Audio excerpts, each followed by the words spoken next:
اپنے وطن میں بھیجا کرتے تھے اور یہی کہا کرتے تھے کہ خدا وہ دن دکھا دے کہ مولا رضا کی بارگاہ میں، معصومین کی بارگاہ میں حاضر ہو جائے. اب تو یہاں پہنچ گئے، اب ایسی سروات ہے کہ کم سے کم کربلا تک حاضری کا شرف ہو جائے انشاءاللہ.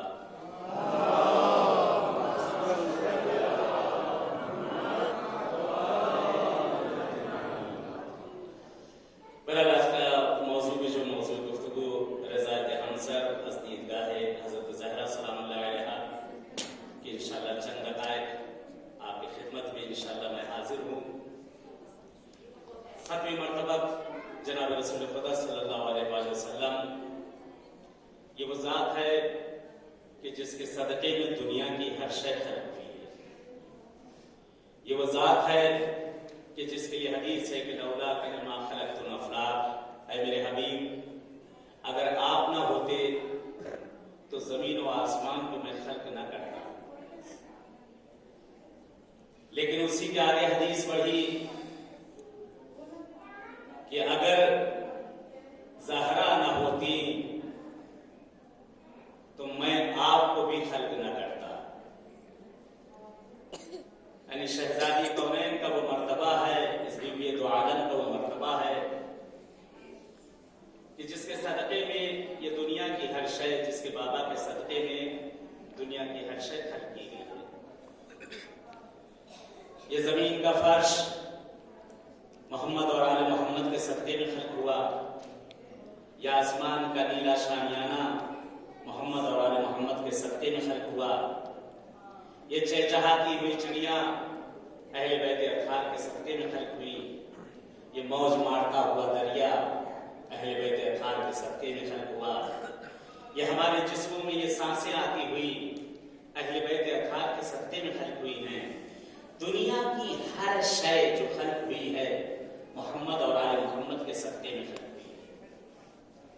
وہی پیغمبر اپنی بیٹی کو کچھ نصیحتیں کرتے آ رہے ہیں کہ کل کی گفتگو میں بھی بہرحال اسی گفتگو کو آگے بڑھاتے ہوئے اس شہزادی کونین پہ جو موضوع چل رہا ہے ایام فاطمیہ کا، اسی گفتگو کو تھوڑا سا آگے بڑھاتے ہوئے کہ شہزادی کونین نے اس وقت امیر کائنات سے جس وقت مولا نے فرمایا تھا کہ زہرا کبھی تو مجھ سے کچھ مانگ لیا کرو، تو شہزادی نے فرمایا تھا کہ میرے بابا نے مجھے نصیحت کی تھی کہ اپنے شوہر سے کبھی ایسی چیز کو نہ مانگ لینا کہ جس سے تمہارا شوہر شرمندہ ہو جائے. ملکہ دو عالم کا باپ ہے، ختم مرتبت ہے، رسول کل ہے، آخر انبیاء کے رسول ہیں. اپنی بیٹی کو نصیحتیں کرتے کرتے ایک جگہ پر فرماتے ہیں ان خیر نسائکم الولود العفیفہ. سنو میری بیٹی زہرا، سنو، عورتوں میں سب سے اچھی عورت وہ ہے جو اپنے شوہر کے لیے اولاد لے کر آئے. یہ پیغمبر کی نصیحت ہے. پیغمبر فرما رہے ہیں کہ عورتوں میں سب سے اچھی عورت وہ ہے، سب سے بہتر عورت وہ ہے کہ جو اپنے خاوند کے لیے، اپنے شوہر کے لیے اولاد لے کر آئے. کہتے اولاد زینت بھی کہی گئی ہے ماں باپ کے لیے. اولاد ایک ایسی نعمت ہے کہ جسے ہر کسی کی خواہش ہوتی ہے کہ اس کی نسل باقی رہے. ہر کسی کی خواہش ہوتی ہے کہ ایک گھر میں، ہر گھر میں ایک سکینہ اور ایک اسکر نظر آئے. ہر ماں باپ کی یہی خواہش ہوتی ہے کہ اس کی نسلیں آگے بڑھیں، اس کا نام لیا جائے. لیکن کامیاب زندگی وہ ہے کہ جس کی اولادیں بھی کامیاب ہوں.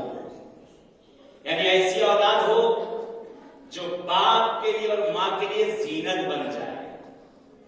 کہ خود ہمارے اور آپ کے چھٹے آقا مولا امام جعفر صادق علیہ الصلوۃ والسلام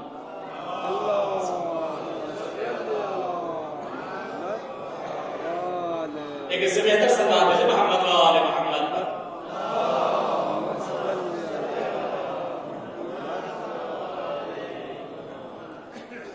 کہتے ہیں کہ اولاد اگر نیک ہے تو ماں باپ کے لیے اس کو زینت بن جائے. ایسی اولاد ہو کہ زینت بن جائے. کہ ہمارے چھٹے آقا نے بھی فرمایا کہ کونوا لنا زینا ولا تکونوا لنا شینا. تم ہمارے لیے باعث زینت بنو، نہ باعث نقمت. اگر اولاد اچھی ہے، اگر اولاد نیک ہے، اگر اولاد صالح ہے، کسی بھی جگہ پر اگر بچے ہوں گے تو لوگ ان بچوں کو دیکھ کر یہی کہتے ہیں کہ فلاں صاحب کی اولاد ہے، کتنی اچھی انہوں نے تربیت کی ہے. کہتے ہیں نا کہ بچے کتنے اچھے ہیں کہ ان کو ماں باپ نے ان کی کتنی اچھی تربیت کی ہے. لیکن اگر وہی بچے برعکس کسی جگہ پر اگر غلط کام کرتے نظر آ جائیں، کچھ الٹی سیدھی حرکات کرتے نظر آئے، زبان پہ یہی جملہ آ جاتا ہے کیسے بے تربیت بچے ہیں کہ ماں باپ نے کیسی تربیت کی ہے. دیکھا بچے کو جا رہا ہے، کہا ماں باپ کو جا رہا ہے. معصوم کیا فرما رہے ہیں کہ ہمارے لیے باعث زینت بنو، تم فقہ جعفریہ پر ہو، ہم اہل بیت کے ماننے والے ہو، ہم اہل بیت کے لیے دم بھرنے والے ہو، تم رسول اور آل رسول کے محب ہو، ان کے چاہنے والے ہو. تم جس جگہ بھی جاؤ تم پر انگلیاں اٹھیں کہ یہ دیکھو یہ رسول کے چاہنے والے جا رہے ہیں، یہ پیغمبر کے چاہنے والے جا رہے ہیں. کونوا لنا زینا ولا تکونوا لنا شیئا، ہمارے لیے باعث زینت بنو، باعث نعمت مت بنو. اس لیے اگر ہمیں دیکھا جائے گا، اگر ہماری تربیت دیکھی جائے گی تو ہمارے لیے کہا جائے گا کتنے اچھے ہیں جب یہ لوگ، تو ان کا اصل کتنا اچھا ہوگا. جب یہ خود اتنے اچھے ہیں تو ان کے ماں باپ کتنے اچھے ہوں گے. لیکن معصوم فرماتے ہیں اگر کسی جگہ پر تم نے کوئی غلط کام کیا تو ہمارے اوپر تہمت آئے گی. کیا اس دین پر چلنے والے لوگ ایسے ہی ہوتے ہیں؟ معصومین کے فرمودات، معصوم کے رشتہ دار، یہ ہمارے لیے عملی میدان میں ان چیزوں کو لانے کی ضرورت ہے. حدیث آگے بڑھی. مولا نے فرمایا حدیث کا پہلا فقرہ کہ سب سے اچھی عورت کون ہے؟ اپنی بیٹی کو نصیحتیں کر رہے ہیں. وہ ہے کہ جو اپنے خاوند، اپنے شوہر کے لیے اولاد لے کر آئے. حدیث آگے بڑھی. العزیزۃ فی اہلھا. حدیث کا اگلا فقرہ معصوم ارشاد فرماتے ہیں اور پاک دامن ترین عورت وہ ہے جو اپنے شوہر کے لیے، اس کے لیے خود کو آرائش اور آمادہ کرے. یعنی معصوم فرما رہے ہیں کہ پاک دامن ترین عورت وہ ہے کہ جو اپنے آپ کو اپنے شوہر کے لیے آمادہ کرے. لیکن آج متاسفانہ کہنا پڑتا ہے بہت ہی افسوس کے ساتھ، کیا شوہروں کے لیے تو کم آمادہ ہوا جاتا ہے، بازار والوں کے لیے زیادہ تیار ہوا جاتا ہے. بہت معذرت کے ساتھ میری ماں اور بہنوں سے. معصوم فرما رہے ہیں کہ پاک دامن ترین عورت وہ ہے جو اپنے شوہر کے لیے خود کو سجائے، شوہر کے لیے خوشبو لگائے، شوہر کے لیے زینت کرے، شوہر کے لیے اچھے کپڑے پہنے، شوہر کے لیے میک اپ کرے. یہ ساری چیزیں حلال ہیں، شریعت نے اجازت دی ہے اس کی. جتنا چاہیں آپ سجیں، جتنا چاہیں اچھے سے اچھے کپڑے پہنیں، جتنا چاہیں اچھی سے اچھی خوشبو لگائیں، خود کو آمادہ کریں، خود کو تیار کریں. روز ڈیلی اصل بیوٹی پارلر جائیں، روز ڈیلی جائیں، مگر کس کے لیے؟ اپنے شوہر کے لیے، اپنے شوہر کے لیے. کہ خداوند عالم اور فرشتے اس پر رحمت کے نزول ہوتا ہے، اس میں جو اپنے شوہر کو خوشحال کرتی ہے. لیکن آج تو بہرحال سب کچھ برعکس ہو گیا ہے، سب کچھ الٹا ہو گیا ہے. زمانہ الٹا ہو گیا ہے کہ اگر باہر میں پارٹیوں میں جانا ہے، شادیوں میں جانا ہے، محفلوں میں جانا ہے تو اور اس کے بعد انسان کو تیار ہوتی ہے اور اس کے بعد ایسا عطر اور ایسا پرفیوم لگایا جاتا ہے کہ جس گلی سے بھی گزر جائے پوری گلی جو ہے مہک جائے. گھر کے اندر وہی سڑی گلی روز جیسی شکلیں دکھائی دیتی. نہیں، شریعت نے منع کیا ہے اپنے شوہر کے لیے، اپنے شوہر کے لیے انسان کو آرائش کرنا، اپنے شوہر کے لیے خود کو تیار کرنا. شہزادی کونین جناب زہرا سلام اللہ علیہا کے بعد بی بی ام سلمہ اقتناسی ہیں اور آنے کے بعد فرماتے ہیں زہرا کیا آپ کے پاس کوئی خوشبو ہے؟ شہزادی کونین کہتی جاتی حجرے میں اور جانے کے بعد کہتی آپ ایک عطر کی شیشی لے کر آئیں، عطر لے کر آتے ہیں اور اس میں سے چند قطرے آپ نے بی بی ام سلمہ کو دیا. کہتے انہوں نے اپنے جسم پر لگایا اور خوشبو ایسی کہتی کہ اس خوشبو کو آج تک میں نے کبھی ایسی خوشبو سوکھی ہی نہیں، جیسی خوشبو یہ ہے آج تک کبھی میں نے ایسی خوشبو سونگھی ہی نہیں. اس وقت شہزادی کونین فرماتے ہیں یہ وہ خوشبو ہے کہ جس کو میرے بابا نے مجھے دیا تھا، تاکید کیا تھا اس کو علی کے لیے لگایا کرنا. جناب زہرا سلام اللہ علیہا نمونے عمل ہیں. ہم سری کے میدان میں شہزادی کونین اپنے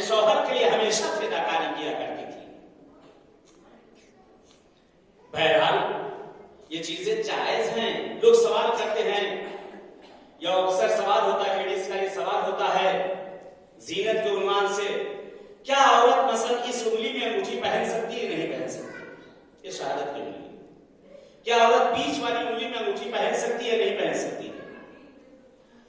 اور بہت سے سوالات ہوتے, کیا عورت ناخون کو بڑھا سکتی ہے نہیں بڑھا سکتی؟ سنیں حدیث پیغمبر ارشاد فرماتے ہیں, حدیث ہے کہ تزئین کرو, اپنے آپ کو سجاؤ اپنے شوہروں کے لیے, اپنے خاوند کے لیے, اپنے گھر والے کے لیے. آپ کہتے ہیں ایک دو انگلیاں, میں تو کہتا ہوں یعنی حدیث موجود ہے باقاعدہ, یعنی آپ 200 انگلیوں میں پہنو, 200 انگلیوں میں آپ انگوٹھی پہنو. کسی نے شریعت نے منع نہیں کیا آپ کے لیے. 200 انگلیوں, پیر کے 10 انگلیوں میں پہنو, ہاتھ کے 10 انگلیوں میں آپ پہنو, مگر کس کے لیے؟ اپنے شوہر کے لیے. تزئین کرنے کے لیے کہا گیا ہے, سجنے کے لیے کہا گیا ہے, لیکن اسی کے مد مقابل مرد کے لیے بھی کہا گیا ہے. اسی کے مد مقابل مرد کے لیے بھی کہا گیا ہے کہ خود کو تزئین کرے, خود کو سجائے اپنی اہلیہ کے لیے, اور باہر والوں کو یہ کرتا ہی ہے. مثلا کبھی مجھے جانا ہوا, میں کسی کو بھی میں اپنے آپ کو کہوں تو اچھا ہی رہے گا. کبھی کہیں جانا ہوا, کسی پارٹی میں جانا ہوا, کہیں نکلنا ہوا, تو خود کو ایسا سنوارتا ہوں, خود کو ایسا سجاتا ہوں, اور کپڑوں پہ ایسی استری اور پریس کرتا ہوں کسی خربوزے پہ اگر رکھ دیا جائے تو 2 شاخ ہو جائے. اتنی کھڑی پریس کر کے باہر نکلتے ہیں ملنے کے لیے. لیکن گھر کے اندر وہی چٹیر میدان, وہی باہر مزدوروں والا حال. یہ بھائی گھر کے اندر تمہاری جب خواہش ہے کہ تمہاری اہلیہ تمہارے سامنے اس طرح سے آئے, تو تم بھی تو اسی طرح سے سامنے آؤ. ایک جگہ پہ اور پہلا ایک شکوہ اور ہوتا ہے, شکایت ہوتی ہے کہ میرے شوہر کی توجہ میری طرف نہیں. شہزادی کونین کے پاس ایک عورت بھی آتی ہے, بی بی دو عالم کے پاس, کہتی میرا خاوند, میرا شوہر میری طرف توجہ نہیں کرتا, میرا شوہر میری طرف توجہ نہیں کرتا. شہزادی فرماتی ہے, چند نصیحتوں میں سے نصیحت. شہزادی فرماتی ہیں کہ اگر تم چاہتی ہو کہ اپنے خاوند کے لیے, اپنے شوہر کے لیے اور اپنے گھر والوں کے لیے یعنی سسرال والوں کے لیے محبوب ہو جاؤ, تو اس کے لیے کیا کرنا ہو؟ کہ اس نے سوال کہتا ہے, بی بی دو عالم, میں جو بھی کرتی ہوں, جو کچھ میں کرتی ہوں, لیکن کوئی مجھ سے محبت نہیں کرتا, کوئی مجھ سے پیار نہیں کرتا. میں زحمتیں اتنا کرتی ہوں لیکن میری زحمتوں کا کوئی اثر نہیں. شہزادی کچھ تو بتائے میں کیا کروں؟ شہزادی نے فرمایا کہ ہر رات کو جتنا زیادہ ہو سکے اپنی زبان پر الودودو کا ورد کیا کرو. کہتے اس نے ایسے ہی کیا, اس نے ایسے ہی کیا. چند روز بعد پھر شہزادی کی قدموں پہ آ کر سر پڑ رہی تھی. کہتے شہزادی, وہ میرے سسرال والے جو میری طرف نگاہ نہ کرتے تھے, میری باتوں کو سننے کے لیے تیار نہیں تھے, شہزادی میری باتوں کو سننے کے لیے اپنے آپ کو سامنے میری حاضر کرتے ہیں. وہ شوہر جو مجھ کو کبھی مجھ سے نہ پیار کرتا تھا, محبت کرتا تھا, میری محبت کا دیوانہ ہو چکا ہے. اگر شہزادی کے بتائے ہوئے فرمودات پر جو ہم سرداری کی ہے زہرانی, اگر بتائے ہوئے شہزادی کے راستوں پر چلا جائے تو سب کچھ صحیح ہو جائے. دوسری توقع رسول کی حدیث ہے, پیغمبر ارشاد فرماتے ہیں, صلوات ہے محمد و آل محمد پہ.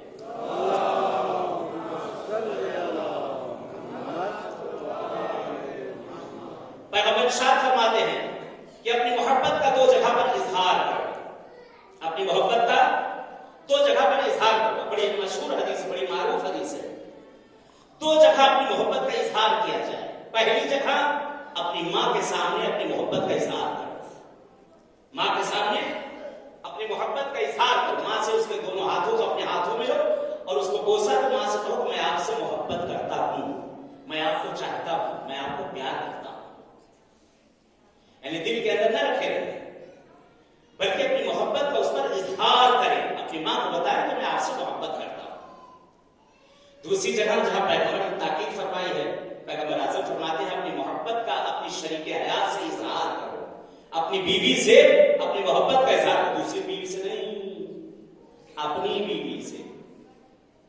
دوسری جگہوں پہ آدمی اپنی محبت کا بہت اظہار کرتا ہے, اخلاق کا نمونہ بنا رہتا ہے. گھر میں آتا ہے تو جیسے چال چلا رہا, باہر جو ہے اخلاق کا نمونہ ہے, جدھر گزر جائیں تو ان کے لیے تسبیح پڑھی جائے ان کے اخلاق کی. گھر میں گھستے جیسے شیمر چلا رہا ہو گھر کے اندر. نہیں, وہ اخلاق جو آپ کا باہر اس کو گھر کے اندر بھی وہ اخلاق کرنا.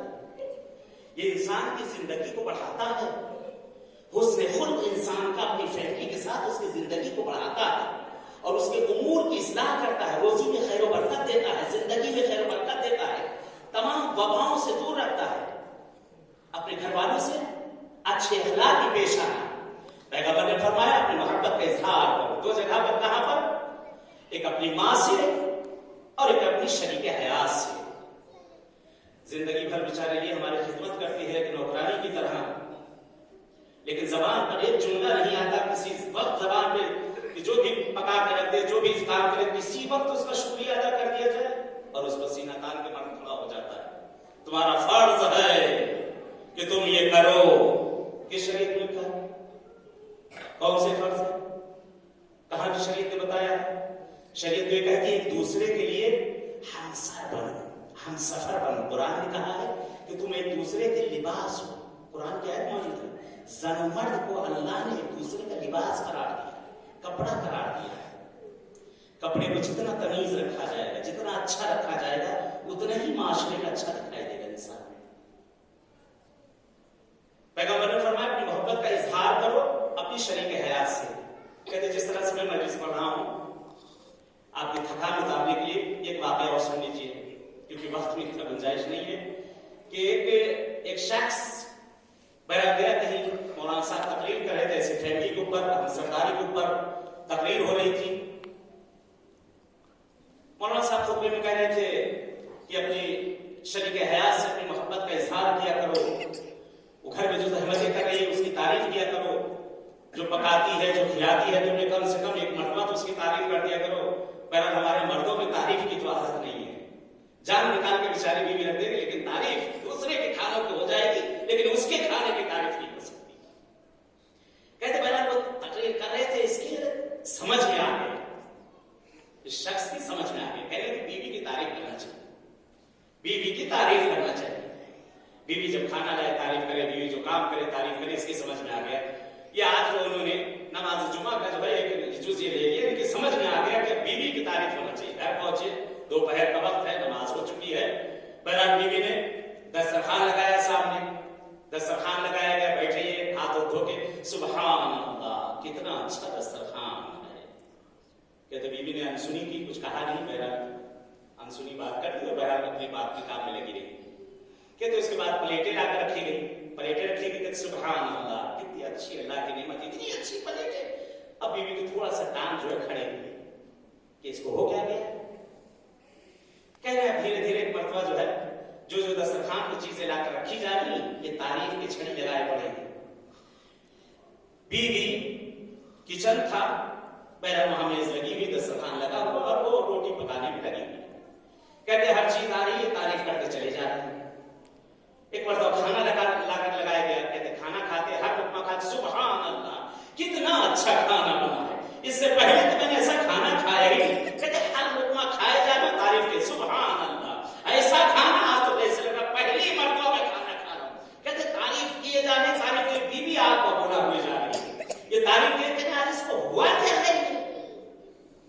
کہتے ایک مرتبہ تعریف کرتے کرتے ہر لقمہ کھا رہے، ہر لقمے پہ تعریف، ہر لقمہ کھا رہے، ہر لقمے پہ تعریف۔ کہتے ایک مرتبہ یہ غصے سے پاگل ہو گئی اور وہی بیلن سے جو روٹی بنا رہی تھی کھینچ کے ان کے سر کے اوپر مارا۔ کہتے کم بخت مارے، آج 20 سال ہو گئے مجھے اس کو پکا پکا کے کھلاتے ہوئے، آج تک کبھی میری تعریف نہیں کی، آج پڑوسن نے ایک سڑی ہوئی دال بھیج دی، تعریف کرتے ہوئے ان کی میاں کی زبان ہی نہیں تھکتی۔ تو کہیں ایسا نہ ہو جائے کہ بیلن کھانا پڑ جائے، اس لیے اس کی عادت ہمیشہ سے ڈال لیجیے، ہمیشہ سے۔ کہتے ہیں کہ یہ شہزادی کونین ان کا بہرحال کردار اور رفتار اور ہم سب کے لیے، کہتے ہیں جناب زہرا سلام اللہ علیہا کسی جگہ پر کبھی مولا بالمومنین کو شکایت کا موقع نہیں دیا، اور اس کا نمونہ ہمارے علماء بھی ہیں۔ امام خمینی علیہ الرحمہ، آپ کا ایک واقعہ ملتا ہے کہ ایک دن آپ کے اہلیہ بہرحال آپ کے سامنے کھانا لے کے آئے اور کھانا بہرحال آپ کھا رہے ہیں، کھانا نوش فرما رہے ہیں، اور نوش کرتے کرتے اس کے بعد بہرحال بہت تعریف کی اور ہمیشہ تعریف کیا کرتے تھے، اس دن بھی تعریف، اس دن اور تعریف کی، بہرحال تعریف کیا تو کھانا وغیرہ جب کھا چکے، اکثر ہوتا ہے عورتوں کو، ہمارے یہاں بھی عادت ہوتی ہے، عورتیں مثلا جب مرد کھا لیتے ہیں تو بعد میں عورتیں کھاتی ہیں، تو بہرحال جب کھانا کھا چکے تو اس میں جو تھوڑا سا سالن وغیرہ جو بچا ہوا تھا، بہرحال آپ کے اہلیہ نے اٹھایا اور ایک لقمہ منہ میں رکھا کہتے آنکھیں کھلی رہ گئی. آئے امام کے پاس. امام خمینی کی خدمت میں آتی آ کر کہتی ہیں کہ اتنا زیادہ کھانے کے اندر نمک تھا، آپ نے کس طرح سے کھایا؟ اور آپ تو میرے ہر لقمے پہ تعریف کر رہے تھے جیسے ہمیشہ تعریف کرتے ہیں. تو ایک مرتبہ سر کو جھکاتے ہیں، مسکراتے ہیں، ہاتھ دھو رہے تھے، ہاتھ دھوتے ہوئے مسکراتے ہیں، کہتے کہ جب تم روز مجھے لذیذ کھانے کھلایا کرتی تھی تو اس وقت بھی میں تو تمہاری تعریف کرتا، آج اگر اس میں زیادہ نمک ہو گیا تو کیا حرج ہو گیا؟ کہتے یہ ہوتی ہم سرداری، یہ ہوتی ہم سرداری. انسان کو ایک دوسرے کے لیے ہمدم بننا چاہیے، ایک دوسرے کی مدد کرنا چاہیے. ایک دن جناب رسول خدا گھر میں داخل ہوئے. عجیب منظر ہے، ذرا سا تصور کریے گا. ایک 5-7 منٹ میرے پاس بچے ہوئے ہیں. کہتے عجیب منظر ہے، مولا امیر المومنین ہیں گھر کے اندر بیٹھے ہوئے، امام حسن امام حسین چھوٹے ہیں. ایک زاویے پر امام حسن بیٹھے، ایک زاویے پر امام حسین بیٹھے ہوئے. جناب زہرا ہے کہ روٹیاں بنا دی. مولا امیر کائنات ہاتھ میں آپ کے سینی ہے اور پیر ہوتا ہے اکثر بچوں کو کھلایا کرتے ہیں، پیر ہلا رہے ہیں، مولا امیر المومنین دونوں پیر ہلائے جا رہے ہیں، ہاتھ میں سینی ہے. سینی میں یا دال ہے یا چاول ہے. پہلے بیٹھے اس کو چن رہے ہیں، اس کو بین رہے ہیں، اس کو چن رہے ہیں. دیکھیں اسے کہتے ہیں ہم سرداری. اس کو بین رہے ہیں، اس کو چن رہے ہیں. کہتے اتنی دیر میں جناب رسول خدا گھر کے اندر داخل ہوئے. کہتے گھر کے اندر داخل ہوئے تو مولا امیر المومنین متوجہ نہ ہوئے کہ کب رسول خدا گھر میں آ چکے. کہتے اتنا بچوں میں کھلانے میں مگن تھے، بچوں کو کھلانے میں، اور کچھ گنگنائے جا رہے ہیں، پڑھے جا رہے ہیں. اور ہوتا ہے اکثر ماں باپ بچوں کو کھلاتے ہیں، لوریاں سنایا کرتے ہیں، امام حسین کو کھلا رہے ہیں، مولا کچھ پڑھے جا رہے ہیں. کہتے اتنے میں رسول نے کہتے بس پیغمبر کی آہٹ محسوس ہوئی، جلدی سے سینی کو نیچے رکھ دیا، بچوں کو کھلانا شروع کر دیا. جلدی سے سینی کو نیچے رکھا، بچوں کو کھلانا شروع کر دیا. کہتے پیغمبر اندر داخل ہوئے، آ کر سلام علیکم، پہلا احوال پرسی اور مسکرانے کھڑے ہوئے. علی کیا کر رہے تھے؟ کہا کچھ نہیں یا رسول خدا، بچوں کو کھلا رہا ہوں. کہا نہیں اس سے پہلے کیا کر رہے تھے؟ کہنے کہ ایک مرتبہ مولا سر کو جھکائے ہوئے کچھ بول نہیں رہے. کہتے یا علی، جملہ سنیں، یہ ہمارے مردوں کے لیے بھی ہے، یہ ہم لوگ کو بھی یہ ساری چیزیں خالی مبرس پڑھنے والی چیزیں نہیں، یہ عملی چیز ہے، اس کو عمل میں لے کے آئیے. کہتے ایک مرتبہ مسکراتے ہیں، مسکرا کر پیغمبر فرماتے ہیں یہ علی یہ بتاؤ کہ جو ابھی تم کر رہے تھے، یعنی بیٹھے ہوئے جو دال چن رہے تھے، چاول چن رہے تھے، یہ علی یہ بتاؤ کیا تم اس کا کچھ اجر مجھے دے سکتے ہو؟ یہ جو ابھی تم کر رہے تھے بیٹھے ہوئے، کیا اس کا کچھ اجر مجھے دے سکتے ہو؟ کہتے مولا نے سر کو اٹھایا، مسکرایا، کہتے یا رسول خدا پہلے بتائیں تو یہ ہمیں اور آپ کو سمجھانے کے لیے، پہلے بتائیں تو اس کا اجر کیا ہے، اس کا ثواب کیا ہے. کہتے پیغمبر اعظم مسکراتے ہیں اور فرماتے ہیں کہ تم جو ابھی بیٹھے ہوئے یہ کام کر رہے تھے، اپنی شریک حیات کا جو ہاتھ بٹا رہے تھے، بچوں کو کھلا رہے تھے، بیٹھے ہوئے دال مسل چن رہے تھے، تم یہ جو ہر دانہ ہٹاتے تھے، ہر دانہ جو ہٹاتے تھے، اللہ ہر دانے کے بدلے بہشت میں تمہارے لیے ایک محل، ایک دودھ کی نہر، ایک شہد کی نہر اور باغات کو وہاں خدا بند عالم فرشتوں کو حکم دے رہا لگایا جائے. کہتے ایک مرتبہ مولا نے پھر سینی اٹھا لیا، مولا نے پھر سینی کو اٹھا لیا اور اس کے بعد چننا شروع کر دیا. کہا یا رسول خدا آپ جا کر یہ کام اپنے گھر میں کریے، وہاں سے آپ اس کا حاصل لے لیجیے. ایک سلوات ہے محمد وآل محمد.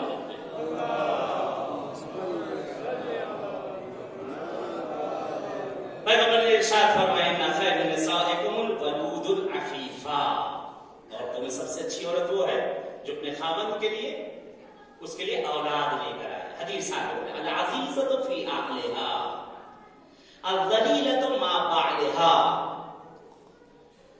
حدیث آگے بڑی چھوڑتے ہوئے اس کے بعد کہتے ہیں کہ الحسان علی غیرہ التی تسمع قولہ وتطیع امرہ. پیغمبر ارشاد فرماتے ہیں کہ عورتوں میں سب سے اچھی عورت کہ اپنے شوہر کے لیے بچہ لے کر آئے. دوسری چیز سب سے پاک دامن ترین عورت کون ہے؟ جو اپنے شوہر کے لیے خود کو سجائے، شوہر کے لیے آرائش کرے، شوہر کے لیے سب کچھ کرے. یہاں پہ ایک بات رہ گئی تھی ناخن کی، وہ بیان کو یہاں کہتے چلو جناب رسول خدا فرماتے ہیں کہ ناخن عورت کی زینت ہے. ناخن بڑھانا یہ عورت کی زینت ہے. اب یہ نہیں کہ اس کو گندا سندا رکھا جائے کہ آدمی دیکھ کر اسے گھینا آ جائے. جو چیز رکھی جائے اس کی حفاظت کی جائے. بہرحال عورت کی زینت ہے. حدیث آگے بڑھی اور اس کے بعد پیغمبر فرماتے ہیں اور دوسروں کی آنکھوں سے خود کو بچائے. یہ حدیث یعنی نصیحت ہے پیغمبر کی. دوسروں کی آنکھوں سے خود کو محفوظ رکھے اور شوہر کی باتوں کو سنے اور اس کی مطیع ہو جائے. یعنی اطاعت شوہر اس کے اوپر واجب ہے. جناب زہرا سلام اللہ علیہا ہیں زندگی کا ہر مرحلہ اطاعت شوہر میں آپ نے گزار کیا, ہم سرداری میں آپ نے گزارا. کبھی علی کے سامنے اف تک نہ کہا ہے شہزادی کونین نے, کبھی اپنی زبان کو کھولا تک نہیں ہے. جناب زہرا سلام اللہ علیہا ملکہ دو عالم, ایک واقعہ یہی سے مسائل ختم کروں. 4 منٹ تقریباً میرے پاس بچے ہوئے ہیں. کہتے ایک شخص آیت اللہ میلانی کے پاس آتا ہے, یہ مشہور مقدس میں ہم لوگ کے استاد آیت اللہ میلانی کے والد محترم خدا رحمت کرے, ہم لوگ کے استاد آیت اللہ میلانی, ان کا بھی انتقال ہو چکا. ان کے پاس ایک شخص آلمان سے آتا ہے جو کہ مسلمان نہیں ہے, وہ ہے اس کی بیٹی ہے اور اس کی زوجہ. کہتے آتے ہیں ان کی بہرحال خاطرداری کی. کہتے آج ہم لوگ آئے ہیں یہاں پر آپ کے پاس مسلمان ہونے کے لیے. کہا کیوں؟ پورا قضیے کو بتایا کہ بہرحال آپ کے ہم لوگوں نے تقاریر سنا, آپ کے یہاں کے رہنے والی آپ کے محلے کی ایران کی ایک عورت میرے گھر پہ مہمان تھی. کہتے یہ میری بیٹی ہے جس کو میں لے کر آیا ہوں. یہ میری بیٹی, اس کا ایکسیڈنٹ ہو چکا تھا, یہ چلنے کے قابل نہ تھی, اس کی ساری پسلیاں ٹوٹ چکی تھی. اس کی ساری پسلیاں ٹوٹ چکی تھی. ڈاکٹر کو لے جا کر دکھایا گیا. ڈاکٹر نے دیکھا برسوں تک یہ اسی طرح سے رہی. ڈاکٹر نے دیکھا, دیکھنے کے بعد کہا اس کا آپریشن نہیں ہو سکتا, اور ہڈیاں جڑ سکتی ہیں لیکن پسلی کی ہڈی جلدی نہیں جڑتی. اور ہڈیاں جڑ سکتی ہیں لیکن یہ ہڈی جڑ نہیں سکتی. اس کا آپریشن تو کر دیا جائے گا لیکن 20% امید ہے کہ شاید یہ بچ جائے, ورنہ بالکل ناقص ہو جائے. اگر بچ بھی گئی تو کسی کام کے نہیں رہے. کہتے بیٹی سے مشورہ کیا. بیٹی نے کہا بابا جان مجھے مرنا گوارا ہے اس درد میں, لیکن مجھے یہ گوارا نہیں کہ میں آپریشن تھیٹر میں مر جاؤں, آپریشن روم میں مر جاؤں. میں آپریشن نہیں کرواؤں گی. گھر پہ پڑی تھی, اکثر کراہا کرتی تھی, چلایا کرتی تھی, رویا کرتی تھی. تو بیان کرتا کہتے ہمارے ہاں ایک خادمہ تھی جس کو ہم لوگ بی بی کہا کرتے تھے. یہی آپ کے ایران کے رہنے والی مشہد کی, جس کو ہم لوگ بی بی کہا کرتے تھے. یہ بی بی میری بیٹی درد دل کر رہی تھی. تو ایک مرتبہ اس بی بی نے اس سے کہا, جو خادمہ تھی, کہتی ہے کہ ایسا ہے بیٹا کہ تم نے سارے ڈاکٹر کو دکھا دیا ہے, ایک ڈاکٹر اور ہے تم اسے دکھا لیتے. یہ کہتی ہے ہم دل و جان دینے کے لیے تیار ہے, میرا بابا سب کچھ دینے کے لیے تیار ہے, اس سے میرے بہر وقت لے لو تاکہ میں اسے دکھا سکوں. کہتے اس کو وقت لینے کی ضرورت نہیں. کہا ہم کو وہاں تک لے چلو. کہا تمہیں جانے کی بھی ضرورت نہیں. کہا پھر کیسے میں اس سے ملوں؟ کہا تم یہیں اس سے مل سکتی ہو. کہا کس طرح سے ملوں؟ کہتے میں سید زادی ہوں, موسوی خاندان کی ہوں. ہماری ایک بیوی ہیں جن کا نام زہرا مرضیہ ہے, جن کے پہلو کو دشمنوں نے در و دیوار کے درمیان میں توڑ دیا تھا, جن کی پسلیاں ٹوٹ گئی تھی. تم اس بیوی کو ان کے بیٹے محسن کا واسطہ دے کر دعا مانگو, ان سے کہو وہ تمہیں صحیح کر دے, تمہارا علاج کر دے, تم دعا مانگو. کہتے ہیں کہ یہ بیوی تو چلی گئی, یہ خادمہ چلی گئی اپنے گھر, اور یہ بہرحال یہ لڑکی رو رو کر کے گڑا کر اسی بستر پہ روتی رہی, تبسم کرتی رہی. زہرا آپ کو آپ کے بیٹے محسن کا واسطہ, میں آپ کو نہیں جانتی کیونکہ میں مسلمان بھی نہیں ہوں, میں آپ کو نہیں جانتی. بی بی مجھے صحیح کہتی ہے, روتی ہے کہ گڑاتی ہے. کہتی ادھر ان کی جو خادمہ تھی اپنے گھر پہنچتی ہے, مصلے کو بچھاتی ہے, سر کو سجدے میں رکھ دیتی ہے. کہتی ہے بی بی زہرا میں آپ کی اولاد ہوں, میری آبرو رکھ لینا. بی بی میری آبرو رکھ لینا. میں نے اپنی آبرو اس کے پاس رکھ دی ہے. کہتی ہے گریا کرتی ہے.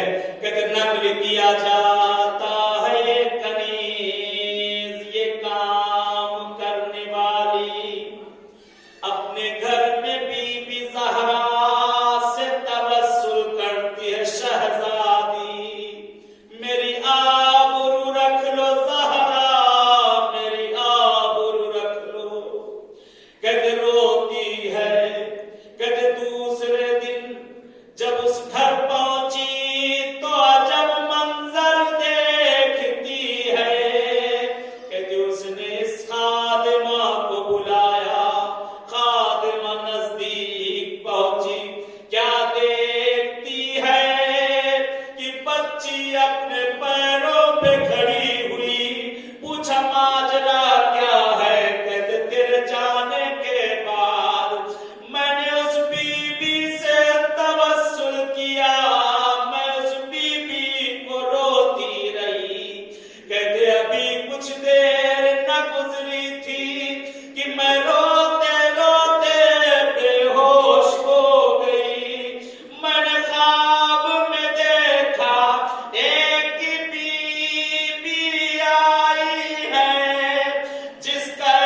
ہمارے اس تبسل کو اپنی بارگاہ میں قبول کر لے۔ خدایا پروردگار ہمارے مرحومین کو غریق رحمت کر دے، والے والے جو مریض اور بیمار انہیں صحت عنایت کر دے۔